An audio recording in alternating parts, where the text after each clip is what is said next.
Burnout is not just exhaustion. It's the silent killer of creativity and long-term success. Did you know that 75% of entrepreneurs report feeling burnt out, yet only 2% take intentional breaks longer than a week? So I have a true question for you here. What if the secret to scaling isn't about working harder, but actually instead learning when to rest? Welcome back to the Mind of George show. It's the show for entrepreneurs who know that scaling their business isn't just about strategies and tactics. It's about breaking free from outdated business models, copy and paste tactics, crappy marketing, and the mindset limitations that come in the way. Because the goal is that we can grow and scale with ease and impact by having the right mindset, refining our customer journey, and creating marketing that resonates with who we are and our audience at the same time. And today's guest, the conversation was incredible. Her name is Maegan Megginson, and she's a former therapist turned holistic business coach who thrives in helping entrepreneurs navigate burnout and reconnect with their original vision. And her approach kind of blows my mind, but it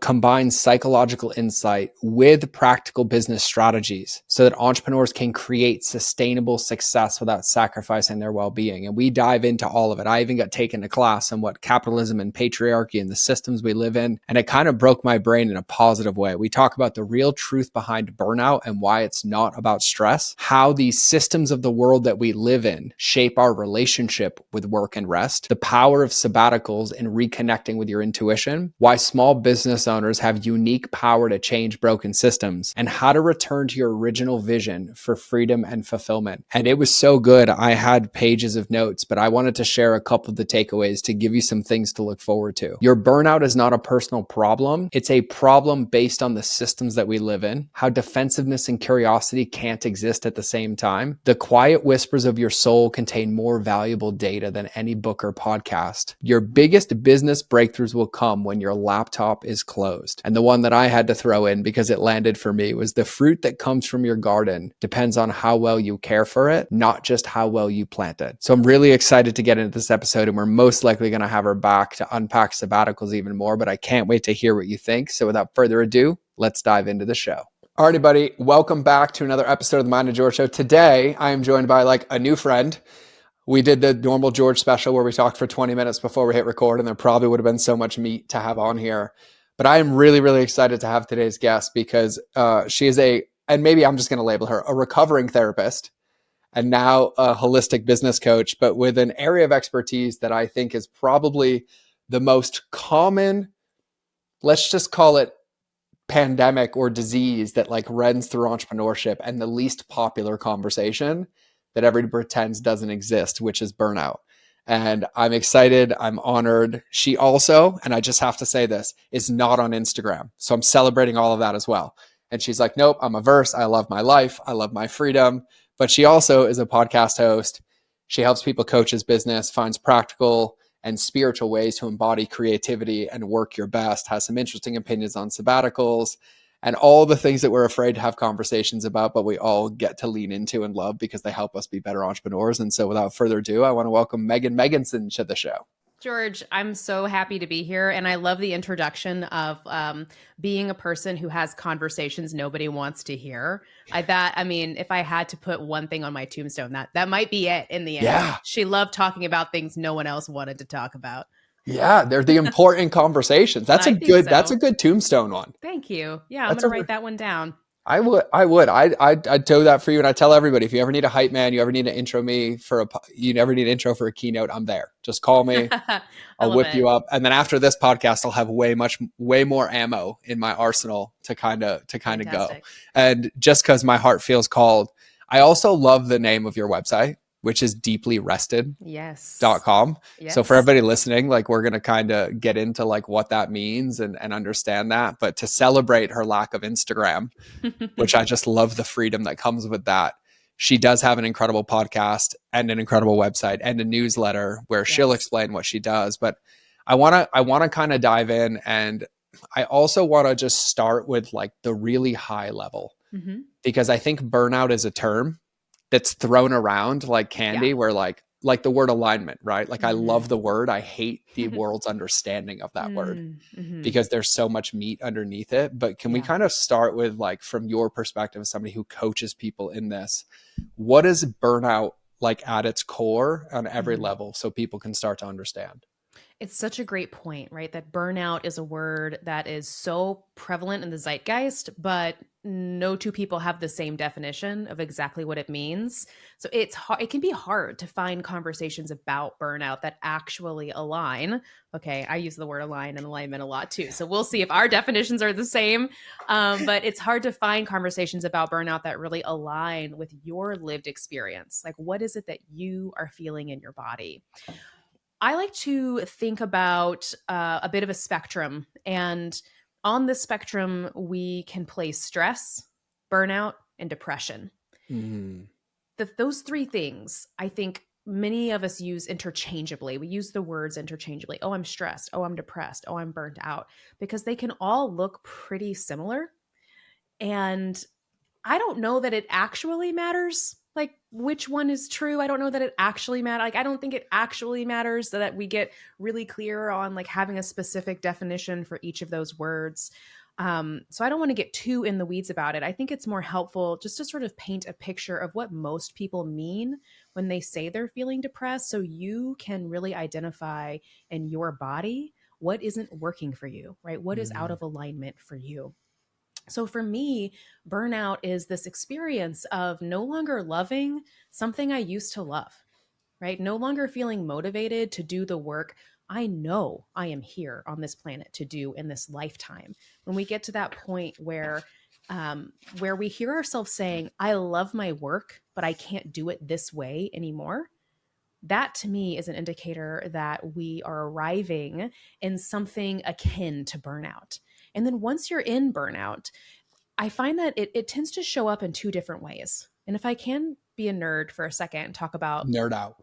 a therapy concept, there's this beautiful concept in the therapy and the psychology world called the window of tolerance. And this comes from nervous system research. So, this is the idea that our nervous system has a window in which we can fluctuate. Right? We can be a little stressed. We can be a little sad. We can be a little scared. We can be a little happy. Like we need to be able to fluctuate back and forth in what we experience. But there comes a point when we exit the window of tolerance. And we can exit that window in two directions. We can go into what we call hyperarousal, or we can go into hypoarousal. Hyperarousal is when you feel yourself get really anxious. You get anxious, you get irritable, maybe you become hyperproductive, you can't sleep, right? You just can't, it's like, it feels like there's like an engine in your body that's just getting revved over and over again. It feels terrible. And on the opposite end of that spectrum, we can drop into hypoarousal, which is when we kind of collapse in on ourselves. We're sleeping a lot. We feel really sad. We don't have any energy. These are two totally different experiences of the same thing, which, for the sake of our conversation, we can call burnout. Right? Mm. You're burned out. You just like you're out of your window of tolerance. Nothing tastes as good as it used to taste. And you can feel into in your own body, does burnout look for you more like the collapse, or does it look more like the hyperspeed performance? Mm. Is this resonating? It's resonating deeply. I'm riding your ride. I'm Great. on. I'm in. We speak the same language. Great. And so I want to unpack it a little bit more too, because I also love the reference of the hyper and the hypo, right? And the window of tolerance. I love that concept. But there's one thing that you said that I think is really important. And for everybody listening, let this serve as your permission slip when you said burnout tends to come. And I also just want to also highlight the fact that the way that I would summarize this is whether it's burnout or depression or sadness, it's your body not operating in a state of ease, Yeah. right? It's disease at some level. And like the Mm-hmm. opposite of burnout is like rested, but it's clear and it's focused. And I love Mm-hmm. the also not giving weight to the label, Mm-hmm. but giving weight to the symptom Mm-hmm. underneath it so that it can be addressed. And you said Yes. this, and you're like, burnout is basically continuing to do things that are no longer like in alignment. And one of the things that I see, and I've experienced this personally, because I feel like I've lived 35 lives in, Mm-hmm. 20 years, is that there's also this endowment that comes with the way that we've done things, to where I know somebody hearing this right now, I'm like, yeah, like I'm so burnt out. I'm just running, running, running, running, but they don't see a path or think that it's okay to take a step back or change their habits or behaviors or Mhm. change the way that they do business. Like, is that something that you see quite frequently? Absolutely.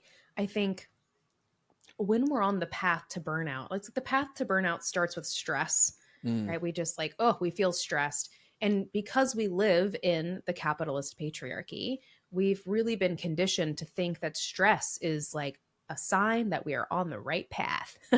Like when we're stressed, we're like, okay, like I'm doing something worthwhile. Like, let me keep pushing, let me keep going. We have been trained by the system in which we live to misinterpret what stress means.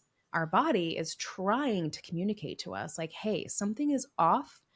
You are out of alignment. You need to slow down. You need to reassess what is right for you. What do you need to be well and strong and healthy? We've stopped listening to the body. Now, I don't want to get into a self-critical space here because I really firmly believe with every cell in my body that this is not our fault.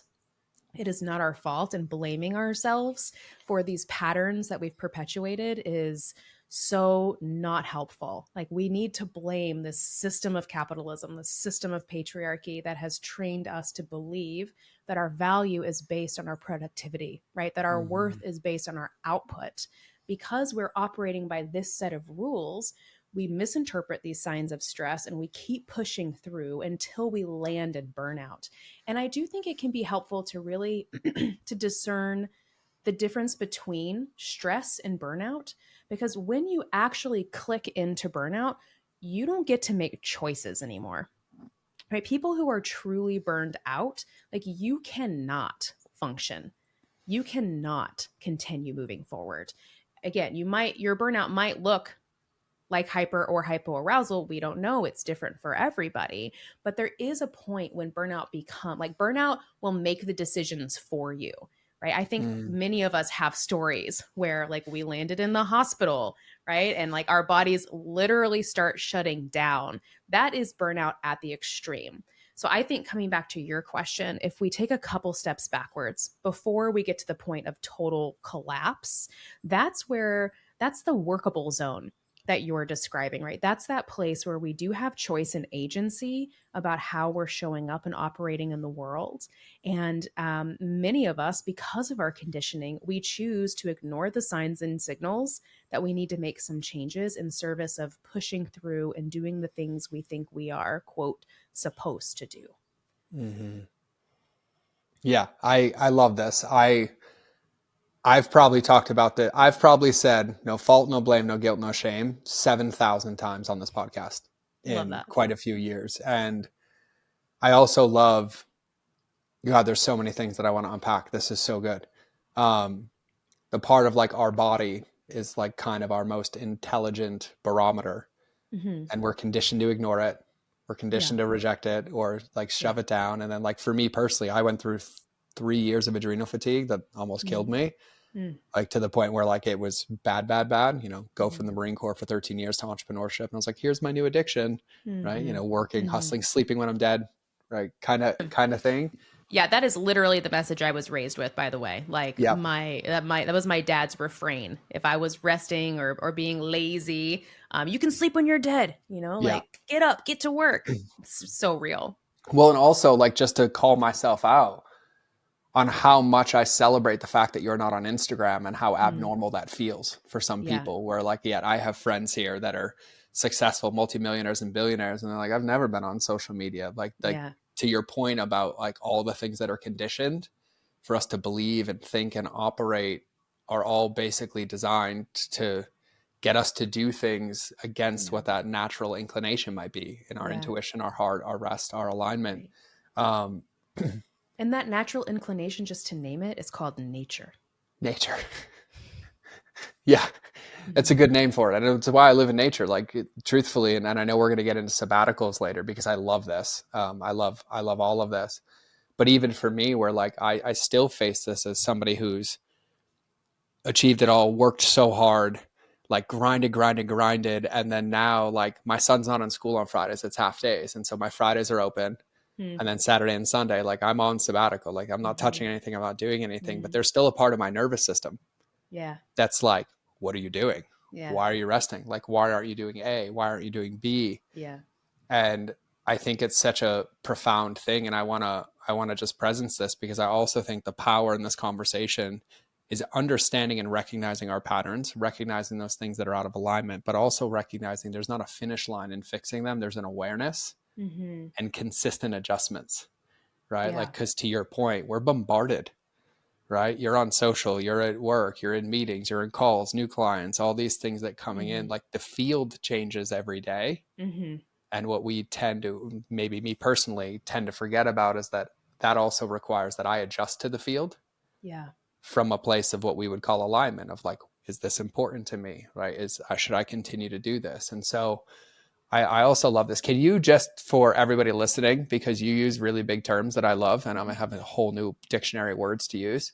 Can you just, in layman's terms, Yeah. describe? Because I understand, but like the capitalist Yeah. patriarchy. I would love to. I would Yeah. love to. I would love nothing more, George, honestly. And it actually weaves right into something I wanted to comment on what you just said. So Mm. let's do like a 1-2 How punch here. perfect. One to it. So you're saying, right, that we need to become aware of our patterns and behaviors before we can make changes to better align with who we are. I completely agree. And I would say that order of operations is missing step one. Mm-hmm. And step one is becoming aware of the larger systems in which we are existing. And so, just taking you back a little bit to give you some context here, my first career was as a marriage and family therapist. I specialized in couples and sex therapy. And my training as a marriage and family therapist is rooted in something called systems theory. And systems theory is basically is the lens, like creating a lens to look at the world that really sees the way all of the systems that we're a part of interact and operate together. So, for example, instead of looking at a couple in my office and just looking at the relationship that they're in together, I'm also going to look at the other systems. I'm going to look at their family systems, right? What kind of culture do they both come from? Who are the major players in their families today? I'm going to look at their work systems. What kind of jobs or businesses do they run? What's the culture like there? I'm going to look at their religious system, right? What kind of religion or spirituality are they based in? I'm going to look at their larger socioeconomic system, right? What's happening for them financially? How are they comfortable? Are they in scarcity, right? Does this make sense? Like I want to look at how Mm-hmm. all of the pieces of the puzzle fit together.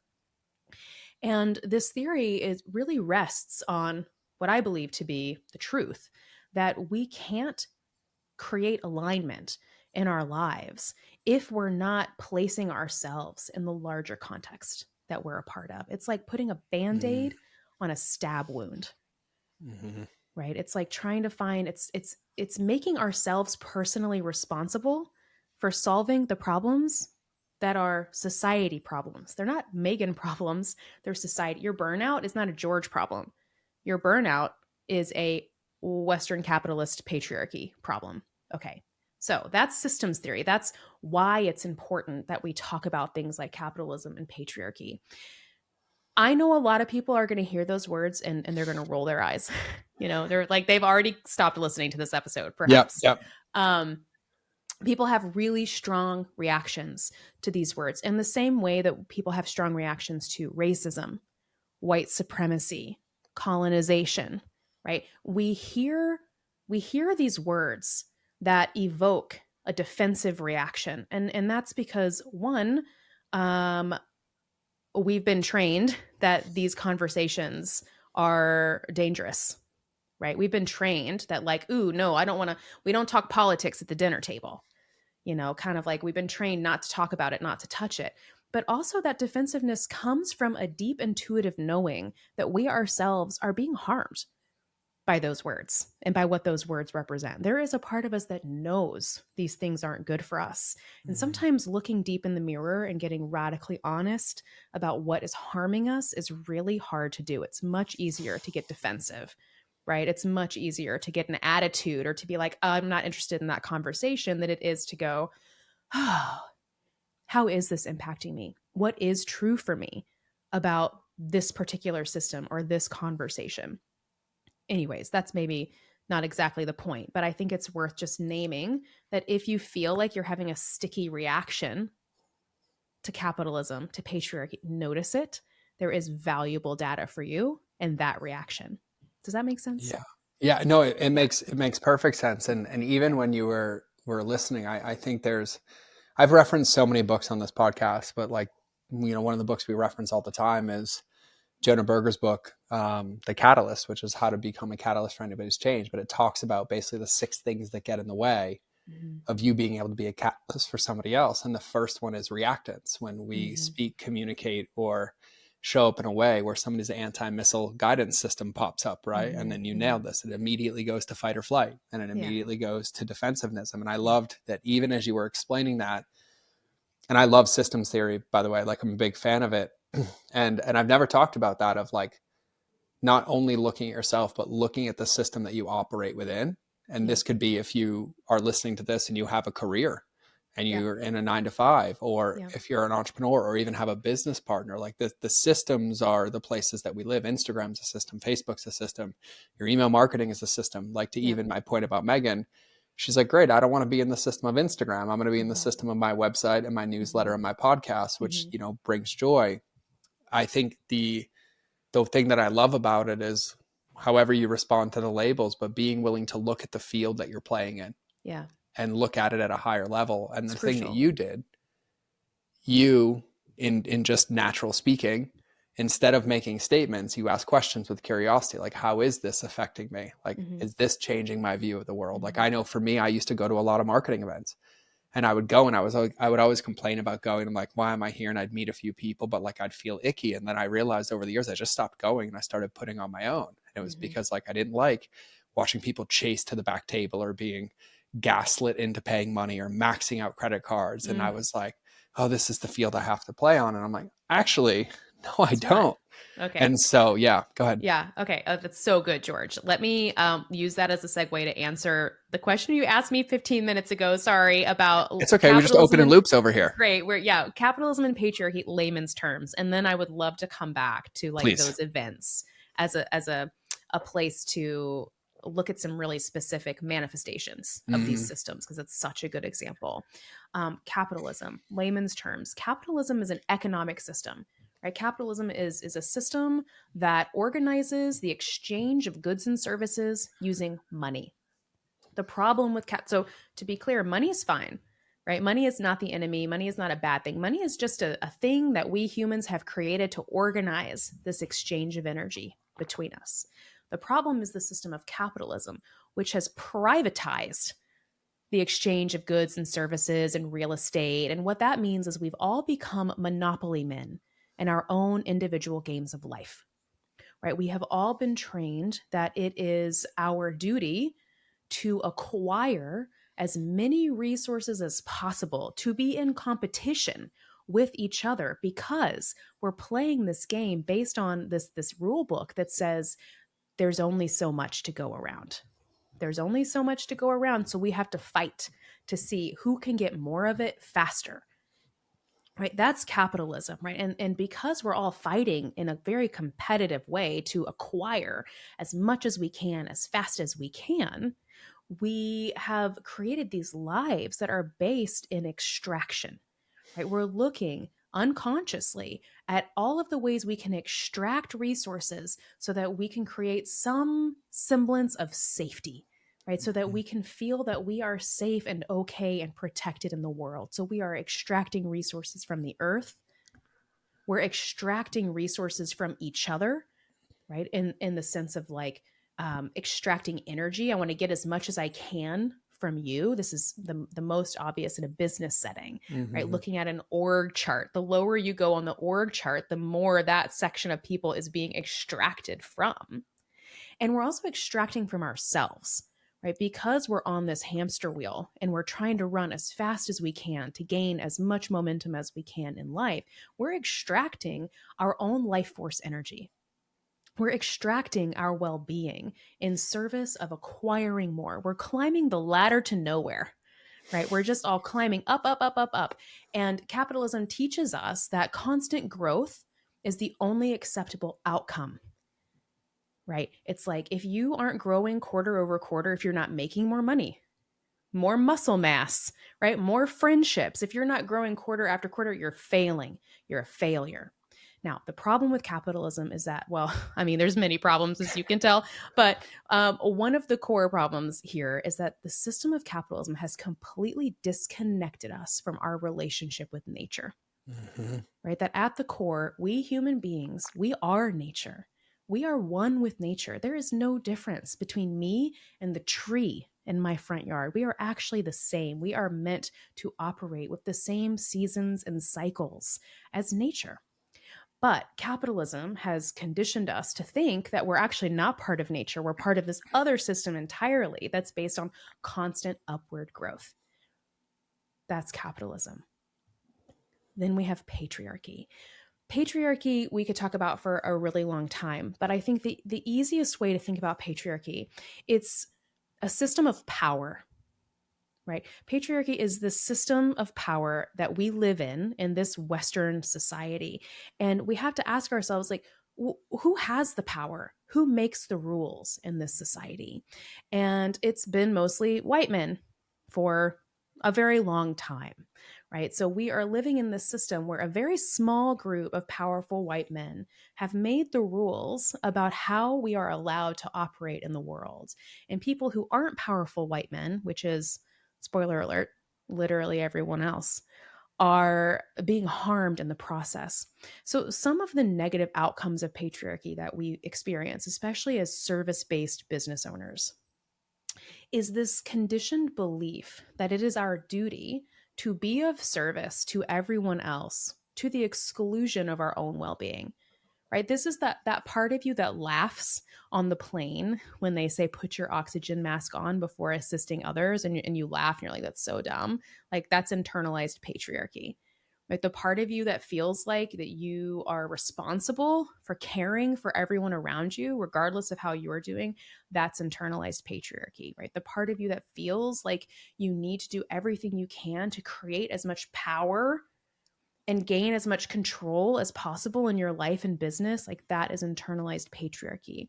So we have this interplay between capitalism and patriarchy, between the belief that we are here to be of service to everyone else while also gaining as much control and power in our lives as possible, combined with it's my duty to make as much money as I possibly can, to grow quarter after quarter, to extract as many resources as possible. We blend all of this together, and that is the foundation upon which we are building our businesses. So when someone comes to me and says, I'm really burnt out, can you tell me everything I'm doing wrong so that I can fix it and not be burnt out anymore? I have to go, no, I absolutely cannot, because there is nothing we can do to help you feel better without first looking at, with curiosity, this foundation, this broken, harmful foundation upon which you have built the ecosystem of your life.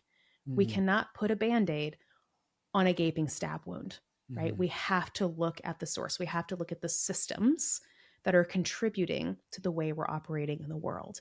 And that's really hard for a lot of people to do because it feels really big and scary and overwhelming. And we would rather just get a checklist of 10 things we can change today to feel better than do this work of like examining these massive, massive systems. So part of what we have to do is find a way together to make this work more digestible, right? We have to find a way to do it in tiny micro steps so that we can keep living our lives and changing the foundation that we're operating on at the same time. George, that was a lot of information. How did It that was land for it you? was it was good too. And the only thing that my heart wanted to presence is I want to just bring it, whether you're listening to this, like, because we have a massive spread. This isn't political. This isn't charged. This isn't agendized. It's really, and I think to Megan's point, it's awareness, right? It's understanding the world in which we live and operate is the most Yeah. important thing here. And I even love the distinction of looking at the systems that we operate into, because I default personally to sovereignty of self, of like, well, whatever system I'm in, I still have the ability of how I respond or how I show up. But it is important to know the system that you're operating in, to know when there's a roadblock coming or a speed bump or a gaping hole that you're going to fall into or the bridge got Yeah. knocked down. Yeah. And so that was actually beautifully articulated. I'm over here like, like, yep, big And words, it's but like, I made sense. and I love that you say it's not political. And it's like this transcends politics, right? Yes. Politics matter, and what's happening politically in our world right now is incredibly important, cannot be understated. But what we're talking about, these systems of capitalism and patriarchy, we are all equal victims of this system. And this system has been in process for centuries, Mm-hmm. right? This is not new. And we're all I sometimes when I'm talking with my clients about capitalism, I'll say, okay, let's make this easier to understand. Let's imagine that we are all third graders playing on the playground at recess. Okay, this playground is capitalism. So we go out onto the playground as small business owners and we're playing and we feel terrible and we don't like what's happening, but we can't go to our teacher and say, actually, can I go to the playground at the other school in the district down the street because that playground's better? No, this is your only option. This is the playground. I can't opt out of capitalism unless you really go off grid, Mm-hmm. like live on a commune, which is an option, but it's like not an option many of us are going to choose. You can't opt out of capitalism. So instead of saying, I don't want anything to do with this anymore, I like asking the question, can I move to a different area on this playground with different people? And can we make our own games? And can we make our own rules to how we're operating our businesses, to how we're showing up in the world? And yes, acknowledging that we are still on this larger playground and we do have to interact and contribute to the systems that are causing harm, and that sucks, but that is reality. But we're looking here not at some like pie in the sky fantasy reality where capitalism doesn't exist anymore. We're really looking at within this reality, how can I change the rules for myself and for the people around me so that we can start living in alignment with who we want to be and how we want to exist in the world. I love that. I love that. It like this podcast could go down like a 20-hour rabbit hole, Yeah. right? Like my former military career. But I remember I read a book a long time ago called Guns, Grains, Germs, and Steel. And it was like one of the hardest reads, but it was like the Industrial Revolution, and it kind Oh of yeah. changed because I was that kid, and like I joined the military and spent 13 years of my Mm-hmm. life in like probably one of the hardest patriarchal systems. Yeah. But it took me 5 to 6 years after getting out to like even be willing to look at my own identity Mm-hmm. and the way I viewed the world and the way that I Mm-hmm. viewed business and the way that Mm-hmm. I viewed life and relationships. And I was like a robot. I mean, it was like Yeah. I was making a difference in the world, but it was costing me everything. So I love Mm-hmm. this. And, the other thing I think too is this has just been coming up as we've been talking about this. The the desire to be curious again Mm-hmm. and not so reactant and labeled. Like these are the conversations wherever you believe, whatever side of the fence you're on, whatever system you live in, where there's also nothing wrong with having conversations and being curious to Mm-hmm. hear and curious to learn. And Mm-hmm. I realized like that those big hard conversations, I used to call them the monsters in the closet. Like I was so afraid of the monster behind the door, but once you open the door, you realize there's not a monster there, but you have information, you have Mm-hmm. symptoms and systems that we exist in, to your point, to be able to come down and say, well, okay, within this, Mm-hmm. where is my agency? Where is Mm-hmm. my identity? Where is my influence and impact on those around me? Which I think Mm-hmm. is the core part of this conversation. And Yeah. I absolutely love it. I love it. I'm Yeah. like over here eating this up and I'm like, yeah, I've never had a conversation like this. This is amazing. I really appreciate you coming back to curiosity. I mean, I really do feel like curiosity is the medicine that could heal everything, right? Could heal all of us. And if you Mm-hmm. think about all the people you've met in your life, your family, your friends, your coworkers, whatever, all the people at this conference, right? These like Yeah. marketing, big sales Yeah. conferences that you went to. Um, it's like I always check, like, how curious is this person? Because the less curious someone is, the more I know that they are really mired in the harm of these oppressive systems. And it helps me because it's really so I can be like a little sassy sometimes, and sometimes like people really irritate me, like people who are being really non-curious about the world and who are perpetuating what I know to be a lot of harmful beliefs. You know, it's really easy for me to get like super judgmental and just want to like tell them off. But that's literally never been a strategy that's worked effectively for me in my Mm-hmm. life so far. So I'm trying some new strategies, and the new strategy is, what can I do to really tap into more love and compassion for the struggle that that person is having?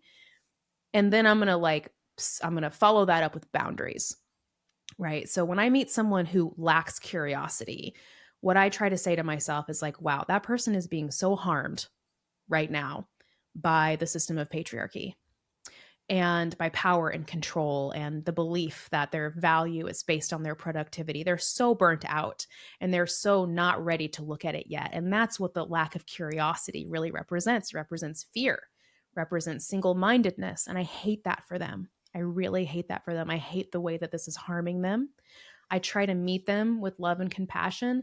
And then I set boundaries because I also know that's not a person I'm interested in being in relationship with, right? It's not a person I'm interested in doing business with. It's not a person I'm interested in having a friendship with. So I'm going to set boundaries around that and move. I'm going to navigate to find the Georges of the world, right? Okay, let me move to find the people who are being curious, right? And who are asking these bigger questions. This is where I want to put my energy. I'm not here to convince somebody that they're right or they're wrong. I'm here to hold space for the people who are curious and Mm. who are wanting to examine things, that the monsters in the closet, in service of living happier, healthier lives, and by extension, doing more good in the world. Because Mm-hmm. the happier and healthier we are in our own bodies, the more good work we can do in the world, the more we can be of service. So that's what I like to come back to. It's like I'm looking for people who are curious. I have compassion for the people who are not curious, but I'm not going to let that compassion stop me from being the change that I want to see. Because Mm-hmm. that's, like you said earlier, right? The only person whose actions I control, me. Mm-hmm. So, how can I move through the world with as much alignment as I possibly can? And then I just have to trust that by me showing up differently in the world, there's going to be a ripple effect. Like Mm-hmm. that is going to inspire somebody else to get curious. It's going to inspire somebody else to push back a little bit against the systems that make us burnt out and tired and, fill in the blank, whatever Mm-hmm. symptom you're struggling with. Mm-hmm. And Yeah, I curiosity. I love it because I think, just to put a statement on it, is that true curiosity can only come from true alignment. Mhm. Because if not, we label, we get defensive. Mhm. And to your point, and I think there was even a lot of gold in like how you shared, where like if you were, I get labeled on the internet all the time, right? Like I live in Mhm. Montana, I own guns. They're like, you're this, you're that, you're Mhm. this. I'm like, I still don't know what I am. I'm just a Yeah. human who loves you and I would love to have a conversation. Or like, because I'm unapologetic in my faith, I'm like, I don't care if you go to church. I just Mhm. want to be in relationship with you. And Mhm. it's this level, like to your point, or I think it's so important to understand like what alignment is at the deepest level, Mhm. because operating in it is when you know who you truly are, you never have to defend it. Isn't that a beautiful thing? I mean, like, I feel like the older I get and the more personal work I do, the less defensive I feel because it's like I do know who I am, Mm-hmm. right? Like I know who I am and I don't have to fight to get other people to see it. I can just be, right? I Mm-hmm. can just be who I am and trust that that's my only job in the world is just to be who I am meant to be. Mm-hmm. I love that. And I love what you're saying about defensiveness. And it just reminds me that like defensiveness and curiosity cannot exist at the same time. And I think like if you're struggling with curiosity, that's a really wonderful invitation to get, well, if you can, like meta curious about like where might I be defended right now? It's like the segue, right? The segue between defensiveness and curiosity is like, why am I so defended? What am I defending against? I know we were talking before we hit record, I think, about Jungian psychology, and you were saying you have Jung books everywhere. And I think Jungian psychology offers us the framework of the shadow. Yep. Right. And looking at what parts of myself am I hiding in the shadows because whatever, I'm too afraid to look at it. I'm too defended to see the truth. And so defensiveness, like, let's not give it too bad of a rap, right? Because defensiveness is the compass that moves you towards seeing more clearly where you're wounded, where you're blocked, where you're afraid. And when you start to open those closet doors and have conversations with those monsters in the closet, like you said earlier, that's when everything in your life can begin to change. Oh, and like we have two different backgrounds. I have the like pull a trigger, do it the hard way kind of background, and you have the licensed and this background and the defensiveness. I even reframe for myself. I call it the tickle test. And I've talked about this on the podcast so many times. So I can't stand being tickled, but it never Me either. hurts, right? It's Oh, more so in my awareness. And I used to get really, because of PTSD and all these things, I hate labels that are disempowering. yeah. And it's like, oh, you're triggered. You're Mhm. triggered. And I'm like, well, if I'm triggered, I'm going to attack back. And so I reframed it to tickled. And now I like, even in these conversations, nothing's tickled me except curiosity. But I have conversations all day where they're like, Love that. somebody will say something and my nervous system, because it knows, Yeah. will literally like wall up. And I'm like, oh, I'm tickled. And I was like, my unconscious recognizes this to be true. This I is an love invitation this. for me to work on it. This is an invitation for me to get curious. Curious. Yeah. What is And it? I even had, and I just have to say this, I had an incredible woman on the podcast like a couple weeks ago. She has a new book coming out called Gilded. And she took like Byron Katie's 4 truths, but reframed them in her way. And we were talking about alignment. And she gave me a question that tickled deeply about like most of my days. And she said, I just want you to use this question. Is the problem, or is your reaction to the problem? Yeah. And it was just like surgery Yeah. on 35, 40 different instances that, my brain was ruminating about or had open loops around. And I was like, Yeah. oh, got it. Cool. Yeah. I'm feeling called to say 2 things. Let me get them clear in my head. One's a silly thing, one's a serious thing. Okay. One's about tickling and one's about why this matters as small business owners. There's something Yes. about that I'm feeling really called to say. Okay. I just have to say that like when you said the tickle test, so I told you earlier, my background is as a couples and sex therapist, and the sex therapy part of me, when you were like tickle test, went a very different direction. Oh, for sure. I'm sure. Than what you went. So I was like, where is this conversation about to go? And like, I'm here for it. Like, I thought we were just about to take a sharp left turn.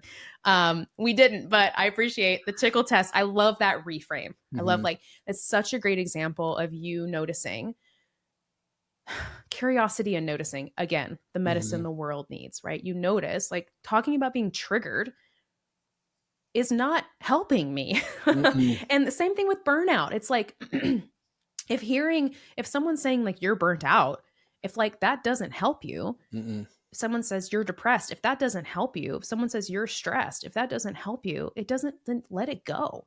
Like it doesn't matter. It doesn't matter. So what can you read? But there is information there. Yes. So the label doesn't fit.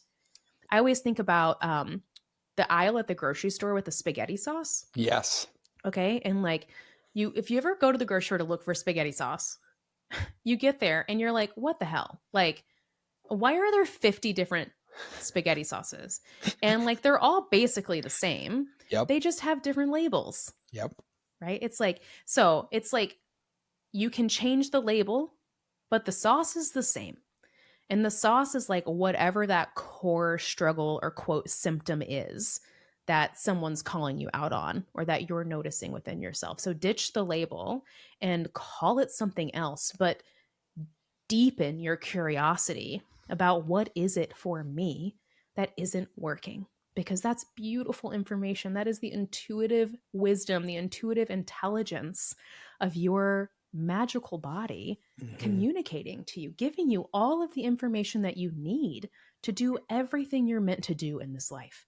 That is the most important part of my work with private coaching clients, is coming back to the ability to discern your intuition, to untangle your intuition from the noise of your mind, because your intuition really does have everything you need. It lives right here inside of you. Okay. Business. That was the silly thing, which got kind of serious.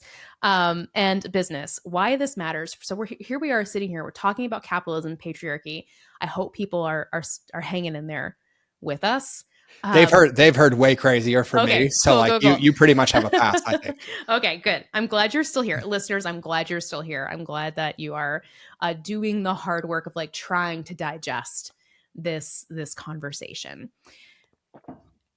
I'm going to give you my little mini TED talk about why I think being a small business owner is the most incredible gift in the entire world. Is that okay? Yeah, please.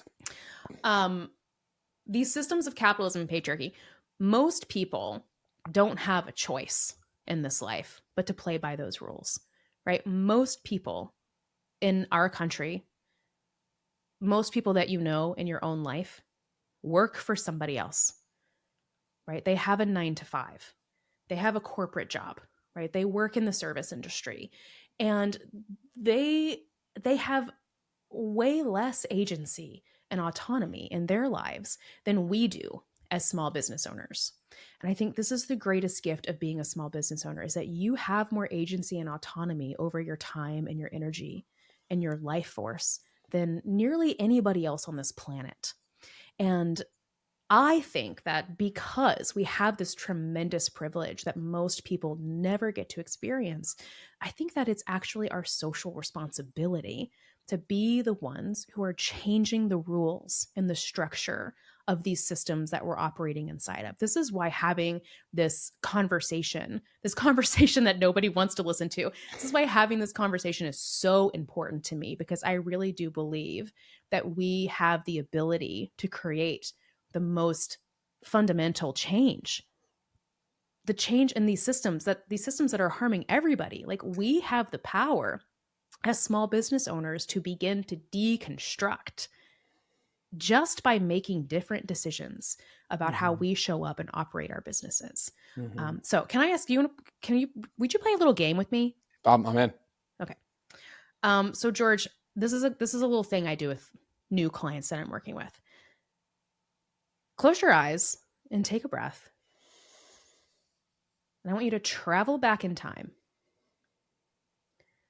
I want you to travel back to the season of your life when you were thinking about starting your own business. I want you to think about and really feel into what you were doing in your life before you started working for yourself. I want you to remember who you reported to, how it felt to be there, what was happening that was rubbing you so hard that it started you down this path of thinking about doing your own thing. Are you back in that time? Mm-hmm. So now that you're back in that time, I want you to recall the fantasy that you had for your life as a small business owner. When you were thinking about stepping in to doing your own thing, there was a vision of your life that accompanied that choice. You imagined something that when I own my own business, my life will look like. Can you tell me what you imagined your life would look like? What motivated you to step into business for yourself? Yeah, I love that question. Yeah, it's visceral for me. I left homelessness, and the Marine Corps felt like the only option when I was going to do 20 years. And around the 12-year mark, I'd been injured one too many times, and they said that they were done with me. So initially it was a big fear. And the thing that I always told myself is I'm pretty much unemployable. But the moment I made the decision, I was like, I'm going to have and give my family a different life than I ever had as a kid, not on food stamps or social services or homeless or sleeping on couches. And I'm going to do good. And I made it through my whole childhood of not ending up like my family. And I love my family dearly, but they had their demons and drugs and abuse. And I always had this deep desire for people to feel seen. Mm-hmm. because I was hiding in plain sight trying to survive my whole life. And that turned me into a food blogger. And it was because I had been secretly bulimic for 16 years. And that's how I coped with the abuse and the stress. And so I started as a food blogger to hold myself accountable publicly while also inspiring people to love themselves through food. Such an incredible story, George. Can I ask you a specific question about one part of it? Yeah. So, that moment when you were like, I'm going to create a different life for me and my family, because everything you're sharing right now, which I love, and I wish we had 20 more hours to talk about all of it, it's such a, like, you connected, you rooted into your purpose so early in your life, really, compared to like most people in our society. You were so rooted in purpose. Like, that part was clear. But I want to hear more about what kind of life you envisioned for you and your family. Like, what did you imagine an ideal day would be like for all of you once you stepped into small business ownership and things were going well? What was going to be different for you and your family? Yeah, the biggest one, and this is actually really even crazy to talk about. I wanted to own a home because no one in my family had ever owned a home. And I wanted the ability to be able to create my own schedule, but like to wake up and have a choice in the morning Yeah. and to choose when I went to bed, because Right. 13 years of my life was 3:30 in the morning until You didn't get midnight. that choice. And Right. that's what my childhood was, out of survival. Like I didn't sleep, right? Friends' Yeah. basements, couches, cars. And like truthfully, I wanted the ability to rest in peace Yes. and to Yeah. have options. Yeah. Yeah. And um, the purpose thing is interesting too, because it wasn't even then. It was when I was like 13 years old, where like I had to make the decision to leave a house that social services was in and abuse was in. And there was something in me that says like, this isn't me. And Yeah. I have no idea who I Yeah. am, but like, I know if I stay here or live this way, like I'm going to end up here. And then Yeah. it was a life of working 3 or 4 jobs while going to school and getting bullied. And then I didn't realize that God had a funny sense of humor and put me in the Marine Corps for 13 years and then ended that career, which I was afraid of that ending because it was security, Yeah. but it was Right. false security. Yeah. I was going to say security, air quotes. And the Yeah. security was to something that we talked about earlier, which is the false idolatry of money. Yeah. I was allowing this steady paycheck to dictate my happiness and safety instead of me choosing to be safe and be happy and then Yeah. use it to create a resource. And so that's why. Thank you so much for sharing. Quick side note before I continue playing this game with you. I used to be a therapist because I'm Yeah. like, let's play a game. Let's talk about your greatest traumas. Yeah. Oh, it's my favorite game now. I do this at every conversation. I did this last night with 7 men up the street from my house. So Oh, like I I'm love in. that.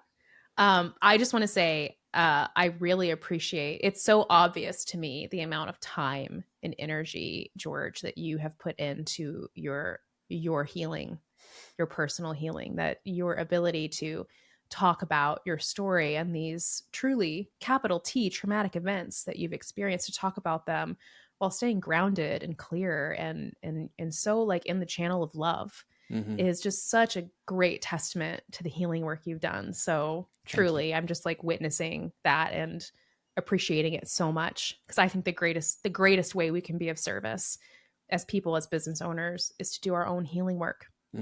So I'm just really touched by the way you've tended to yourself and the way you're able to share your story now.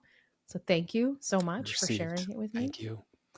Um, and I want to just rewind a little bit and shine a light on that vision you had for you and your family, because it's such a similar vision to every single small business owner I've ever spoken to, and I've spoken to a lot. Right? That we have this desire to go into business for ourselves because we want to create something better. And the answer that follows the next question, well, what does better look like for you? That that answer is coming straight from the well of your intuition. And it almost always has to do with time and freedom and flexibility and relationships and stability, right? To say, like, I wanted to own a house, right? You didn't say, I'm going into small business because I want to own 10 houses in all of my favorite countries and I want a small yacht, and I blah, blah. No. Usually the vision is security. I want to own my house. I want to be able to pick my kid up from school. I want to take half days on Fridays so we can play together. I want to be in control of my schedule. I want to have agency over my life and my creativity. Right? These are the things that we hold in our hearts when we step into small business. And then as soon as the rubber hits the road and we get busy, they are the first things that we sacrifice for success, right? They're the first things we let go of. And it's hard. It's hard to face that. But I encourage all business owners listening to this to do this exercise, to go back, to really reconnect to who you were before you started your business, and to recall with as much embodied awareness as possible what was the fantasy that you had for your life. Write it down. And then map a timeline and notice, at what point did you begin to sacrifice the things that you knew you wanted, and why? And I guarantee you, the why has something to do with the system of capitalism and patriarchy, the playground that you're operating on, the bullies that you're playing with. Like, they bullied you into giving up these things that you knew in your heart were so important. So we look at the timeline, we track it out. How did I do that? When did I let that go? When did I sacrifice what really mattered, and why? And as we begin to understand the timeline, we can start to reverse engineer.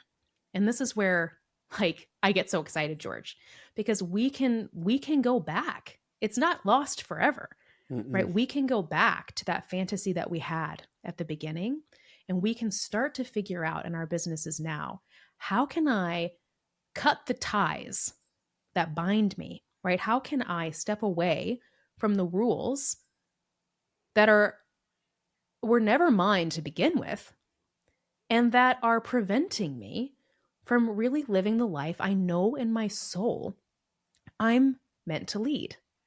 And we can start doing the work of deconditioning and deconstructing and making the changes in our businesses so that our life is a true embodiment of that, quote, fantasy that we had all of those years ago. And that work, this is the social responsibility that I'm talking about. When I say that small business owners have a social responsibility for changing the systems that are harming everybody, that's what I mean. That's how we do it. Because when I make the changes, as here's a micro example, when I say, I'm not going to put my business on Instagram, it doesn't align for me. That is one tiny change that I make that has a huge impact in my personal life that then ripples out to the people all around me. So when you begin to embody the changes that you want to create in your own life, you cannot understate the massive power that that shift that you're making has in the collective whole. And if you can just imagine a map of the United States right now and put like a little red pin. Every single place there's a small business owner. And now imagine each of those red pins having just a tiny little ripple. And now imagine all of those ripples touching each other, and imagine those ripples getting bigger. And I guarantee you, like, if we step up to the plate collectively together, the change that we can create through the work we're already doing in our small businesses is truly phenomenal. And it's truly symbiotic too, which I love. No one has to be exploited. We don't have to extract anything. My life benefits, my clients benefit, my communities benefit, and everybody who touches or interacts with me and my work benefits. Everyone benefits. And that's nature, right? Nature is a closed system that takes care of itself. And we can replicate that as people. We can replicate that as small business owners.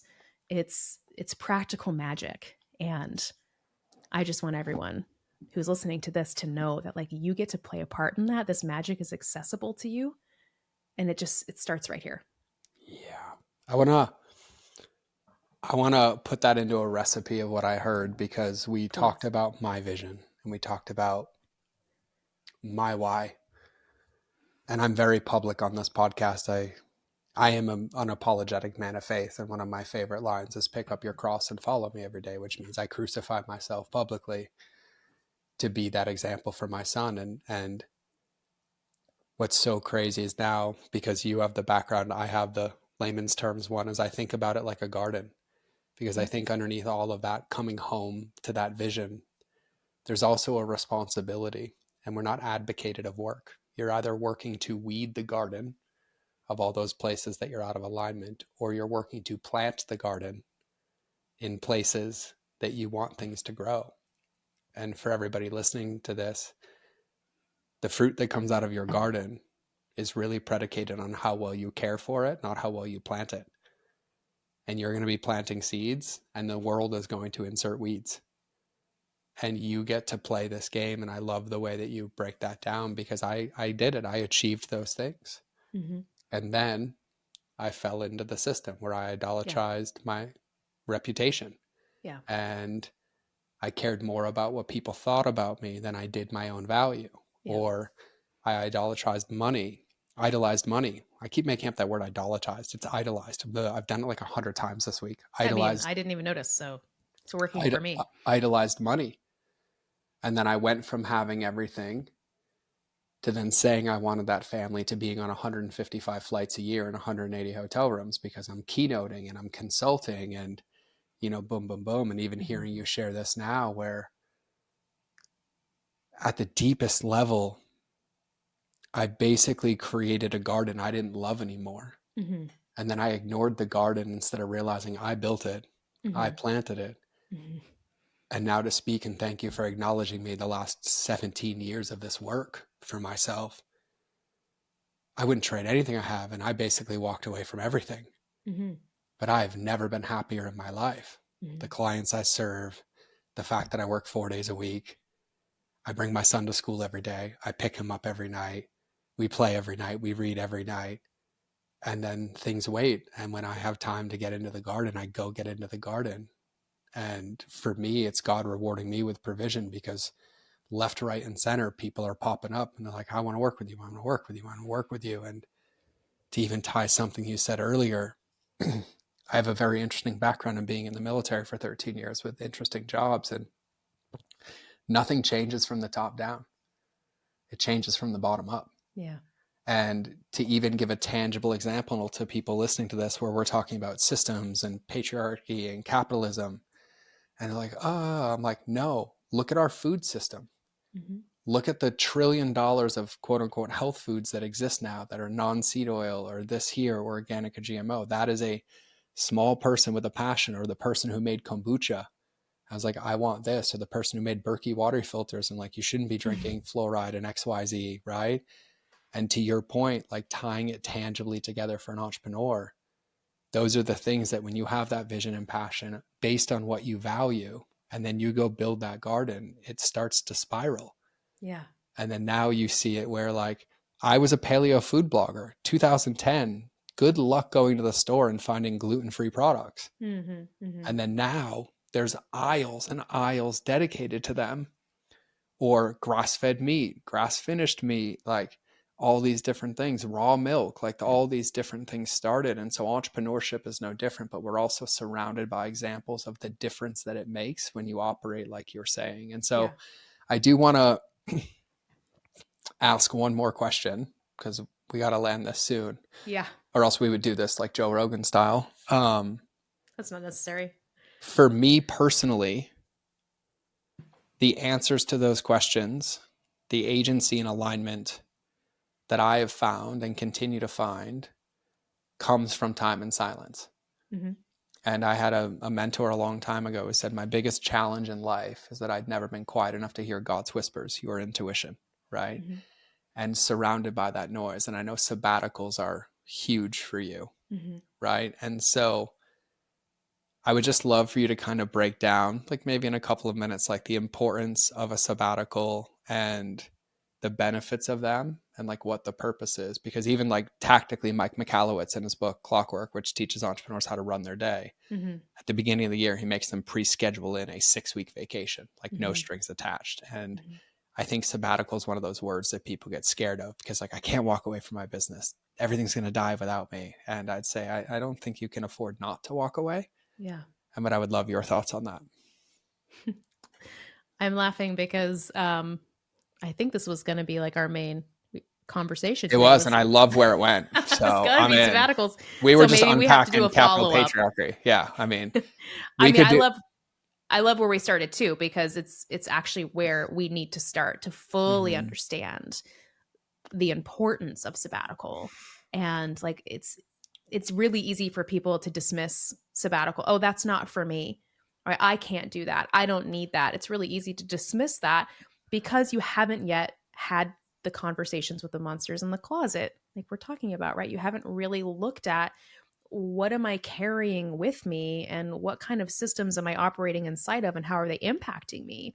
Once you start doing the work that we did today of really looking at all of this and seeing your place in this larger landscape, it becomes glaringly obvious that something like a sabbatical isn't just something that's going to help you, but it is something that you need. Like it's something that you absolutely need and deserve to do, to be well, to come back to yourself, to be able to listen to what I call the quiet whispers of your soul. Right? I love that because that intuition, that connection to spirit, to God, whatever your spiritual orientation is, it comes to you in quiet whispers. And if your world is so loud that you can't hear the quiet whispers, you are missing out on the most valuable data set that you can ever get your hands on, right? There is no book or documentary or podcast or research article that is going to give you more helpful information than the quiet whispers of your own soul. And I do think that a sabbatical is a really beautiful practice that helps you create the space to listen. So let me see. Let me make this, just summarize this in my head. I'm going to give you like the most important highlights here of a sabbatical. For a really long time, sabbatical was something that academia kind of had ownership over, right? Like, okay, professors take a sabbatical every 7 years to write a book, right? They took sabbatical, they claimed it as their own, and then they made it about doing something productive. And that's actually the root word of sabbatical is Sabbath, right? The root word of sabbatical is to rest, right? To have space away from the grind, from the rotation of your daily life, so that you can exist in a timeless spaciousness that allows you to really connect intimately to your soul with no obligations, no expectations. I recommend that you aim for a 4-week sabbatical. And that's very intentional, the 4 weeks, because a lot of entrepreneurs have taken a 2-week vacation before. A 2-week vacation isn't unusual. Say you're like going to Europe, right? You're traveling somewhere far. You're going to take 10 days. You're going to take 14 days. We know how to do that. So we want to stretch it a little bit, right? We want to stretch ourselves beyond the parameters of a vacation. And we want to give our nervous systems enough time to completely decompress. So if you have been on that 2-week vacation before, you probably noticed that the last couple of days of that vacation is when you really chilled out. Like it's when it took like a week and a half or the whole 2 weeks for you to really decompress and arrive at stillness. And right when you land in stillness, bam, it's time to get back to work. And then you come back to work and you're like, oh God, I need a vacation from my vacation. Okay, a sabbatical is like a vacation from your vacation. It gives you enough time. It gives your nervous system enough time to move through an entire stress cycle, right? To really to expel all of the pent up stress that you're holding in your body, decompress, settle, and land in stillness. And then you have like 2 weeks at the end to really be with yourself, right? To really be in a new, altered state version of your life that is absolutely going to give you new information and data than you had before you started the sabbatical. So the 4 weeks, I'm going to say with love, is not a suggestion.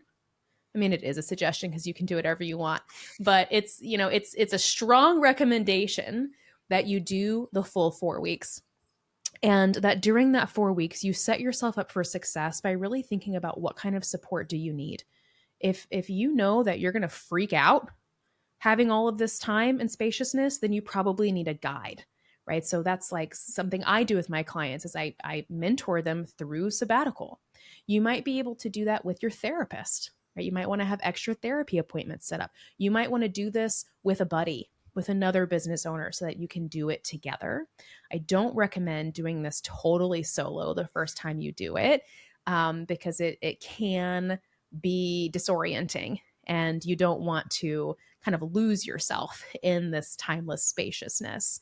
The last thing I'll say, just to make it quick, is I like to think about sabbatical as a 3-part process. And this 3-part process comes from my experience in the psychedelic healing space. So it kind of matches the framework that we use when we're doing therapeutic psilocybin journeys and things like that. Step 1, preparation.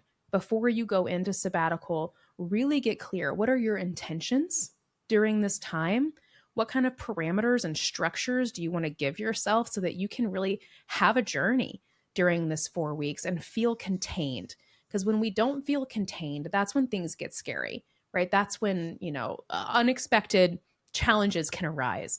Have an intention, know your structure, know your parameters, know how you're going to be supported during that time. Phase 2, the actual sabbatical. Let this be a mystery.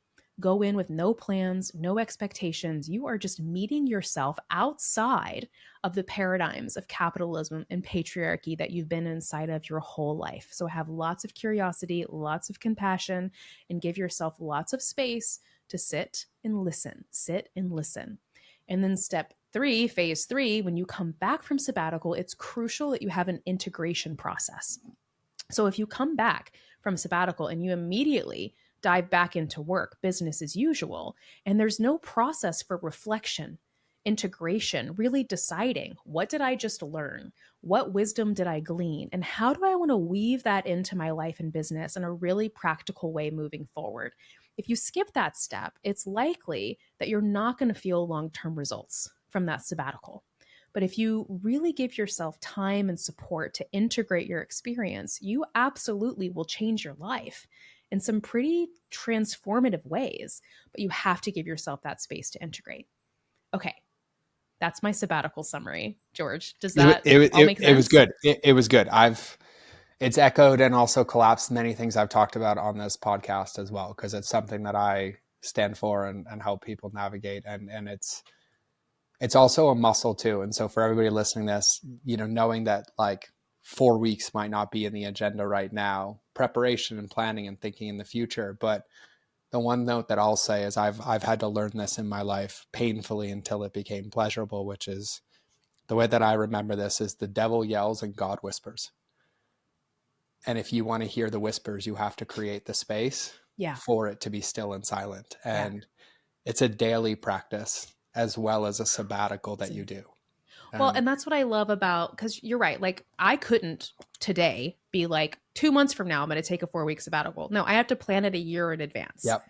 So plan it a year in advance, but know that all of the work that you do between today and a year from now when you take that sabbatical is part of the sabbatical process. So you, like you're saying, you do get to every single day connect back to this intention. I'm listening. I'm doing the work of creating the space to take the sabbatical. That's deconditioning, right? Yep. Like that is incredible work. That is practice. So if you are preparing for a year, by the time you get to that sabbatical, you're going to be able to go so much deeper and listen with a much more finely tuned ear than you would if you took the sabbatical tomorrow. So that's totally agree with you. It's a daily practice. Yeah. Yeah. And I love that. I even hear all the plant medicine stuff in and all that, my former life and all those things. So yeah. So, Would you mind just telling everybody kind of what you have? You have an incredible podcast. You have your website. Will you give everybody all the info so they can come stalk you on sabbaticals and catalysts and patriarchal capitalism and all these words I have to learn? I would love to. I would love to. Thank you, George. And I've just really Yeah, loved this whole conversation. So thank me you. too. Thank you for Me having too. me. And we're going to swap. So you're going to come and visit the Deeply Rested podcast as well. So yes, I have opted out of social media because going on Instagram makes me unhappy. Like it's just as simple as that. It just makes me like acutely aware of all of the ways that my life could be different or that my business could be different or I could be doing something more or being more, blah, blah, blah. I don't like the mental spiral that sends me on. So I've opted out. And that's a very intentional choice, like you've said, not the right choice for everybody. But a big part of my work is bringing you back to your own agency and autonomy to decide what is right for you. And each of our businesses and our life journeys are going to be as unique as our fingerprint. So I would say that if you were into this conversation, if you're curious to know more about how to come back to a nature based business plan, how to become deeply rested, how to decondition from these systems so that you can weave more spirituality and intuition to the work you're doing as a small business owner, definitely check out the Deeply Rested podcast, where we talk about all of this from many different angles. And I would love to have you on our newsletter as well. And that's a weekly newsletter where I just share my thoughts on all of the things that we talked about today and resources and offerings. We host a couple of deep rest retreats every year, which is a chance to get into nature. We say your biggest business breakthroughs are going to come when your laptop is closed. And we really help you kind of sink into these experiences in a more embodied way. So you can learn about all of that at the Deeply Rested newsletter, and you can subscribe deeplyrested.com/newsletter. I love that. And I love the biggest breakthroughs happen when your laptop is closed. Yes. I couldn't agree more. And so for everybody listening, I've said this before, but I'll say this again. If anything tickled today, just take it as an invitation to be curious. Yeah. As she said, curious and defensiveness can't exist at the same time. But I've found that if it tickles, it's God's way of showing me the path that I get to walk down to I get to agree. that next level. And I think the most important part is open the door and be willing to look, but look with no shame, no fault, no blame, no guilt. Look from a place of curiosity. Look like yourself if you were like a 5-year-old child and just use it as information to figure out how to navigate and operate in alignment and understand. And for me personally, it's just me speaking to myself that it's a lifelong journey of loving your garden. And the more you know what's in it, the more you're aware of what's under the soil, what's watering it, what's getting planted in, the external environments, the better you're going to be able to create fruit that's truly aligned with who you are and what matters to you. And so take some of the questions, take the exercise and try them on for size, but give them the chance to work. And Yeah. that would be my kind of closing pieces today. And so, Megan, thank you for being here. I appreciate My it pleasure. massively. Since you are not on Instagram, but everybody else who listens this probably is, if you any of this resonated with you, but also you want us to come back for round two, I'm going to let you tell me. Shoot me a DM with questions, ideas, and then we'll unpack all of this and we'll get her scheduled in the future to do a sabbatical only episode where we'll talk about the importance of them, like the reasons, the deeper underlying issues, and maybe more things in her words for you to glean from this to apply to your day now and kind of start operating in that. And so thank you so much for being here, Megan. I appreciate it. Thanks, George. You're welcome. Great combo. So for everybody listening, this was another episode of the Mind of George Show. So you will either see me in the next episode or you will hear me in your earballs. But either way, have a beautiful day. Remember that relationships will always beat algorithms. And I'll say it again, and I'll say it a million more times. But the most important one is yourself. And so we'll see you soon.